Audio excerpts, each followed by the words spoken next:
Hey everyone, and welcome to Trades of the Day. I trust you're doing splendid because this market volatility is ripping a lot of people's faces off right now. But the good news is day traders are crushing it. Let's go pull up the SPY and just kind of give you my idea of what we're thinking. So we looked at the drawings yesterday, and Benjamin Blue is still on the table. Looks like that's what we're getting, right? Quick trade up and a little bit of a rollover. So my thought on the SPY is going to be relatively simple. I think we do, at least after today, potentially go a little bit lower. The Qs are a little bit more bearish than the SPY. So the movement, playing the 200 off the SPY was a 2-day affair. Very fast. And again, if I just hide all these drawings, nice lower shadow. If we go to a 15-minute chart, there is certainly the possibility that we create something like this, or we do bounce tomorrow. It's just going to depend a little bit on the open. So tomorrow's open is going to be really, really crucial, and try to determine exactly how far we gap down and what eventually happens. But that's what I got on the SPY, and just kind of the broader markets, right? So what I'm going to do is go through the swing trades, and I'm just going to kind of go in and do my absolute best to give you an idea of what day trades could be out there for tomorrow, because again, really, we did get triggered into one, probably going to cancel the other one, look through some of the other ones, got stopped out of VMW somehow, and just go back and look through some of what's going on. If I get some swing trades, we'll place them, but it's going to be very, very hard, as I mentioned, to short-term swing trade this market, because the cycle is simply changing. Right, the markets do change. So again, if we go over here to a weekly chart and just really zoom out, there's a time and a place for all types of trading. So if I hide everything, in 2014 and 2016, fantastic year for day trading, long-term credit spreads, put sales, things like that, and buying some shares of companies that you really liked. These moves right here, really good for bull put spreads. Credit spreads were not really that wonderful at all. Day trading was okay, right? Day trading is usually always pretty good, but because you're in cash every single day and you have new opportunities every single day. But now this is a new structure, new change, new market, and how long we're going to be into here? Probably a few more months, I would imagine. And then so there's going to be some good volatile trades in here, and I'm interested to see exactly what plays out and how we progress. So anyway, saying all that to say, let me go through some of these trades really quick. OKTA, this is one that is actually still holding up pretty well. So here's the daily chart on it, and put my lines back on. So we have moved up the stop a little bit. We did bounce down to the 20. So fingers crossed, we'll see what tomorrow brings. If we get stopped out on it, it's fine. But again, I will go through another swing trade that we'll add and just look over some other trades as well. So that's OKTA.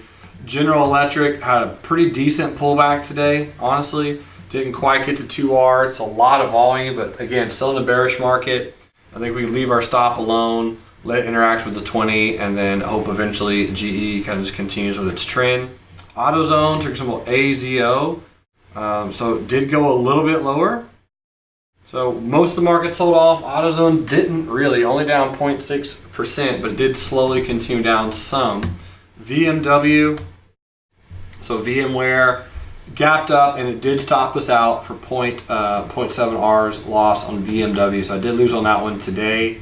My stop was, almost right at the open. 127.45 was where I got stopped out on VMW, 127.45, and here we go.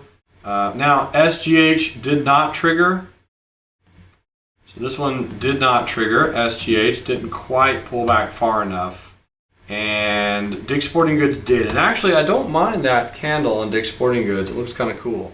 So pretty much closed right on our entry. So we'll see if Dick's Sporting Goods has any kind of strength, but that one is open.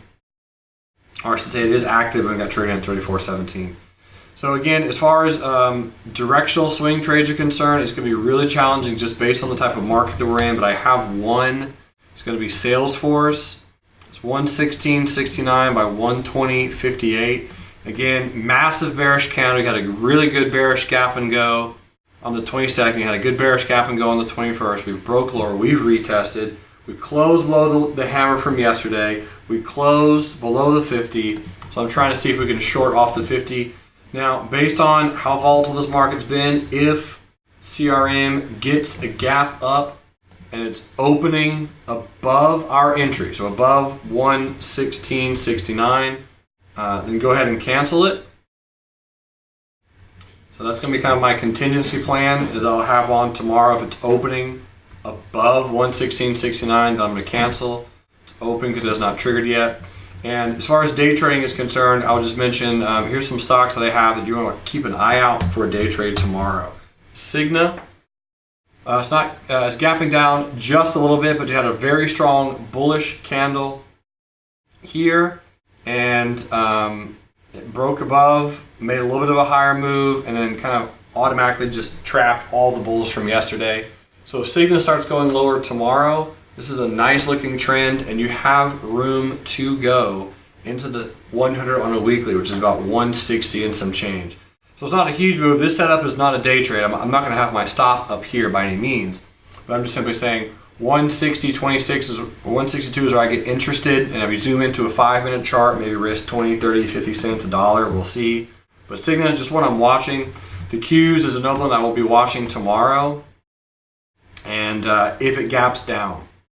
So if the Qs ends up breaking the low of today at some point, I think that has the pretty good propensity to be pretty bearish on the Qs. So just watch it for really to take out the low of today, and or again to especially gap down below the low of today for some day trades. Feel free to watch that one. I also got Netflix on my list. Pretty much same as the Qs. Huge bullish candle yesterday, closed below it. Small lower shadow here, small lower shadow here, a gap down below those lows, Netflix, so I'm watching Netflix. I'm going to watch IMGN to go a little bit lower tomorrow because it's trapping a bunch of people. Again, it doesn't have to, but I'm just keeping an eye on it, and lows. So that's going to be my watch list for now, but again, I'll pull up some of the gaps on a scanner, and again, my goal is to be teaching you guys this as soon as possible because this is a new market, a new cycle for the next few months, maybe even a year or two. And let's make some solid money day trading, find some good stocks to accumulate, find some good opportunities for some put sales, and all that jazz, and what to kind of approach it from there. So anyway, you guys rock. Let me know if you have any questions, but thanks so much for being here, and talk to you tomorrow.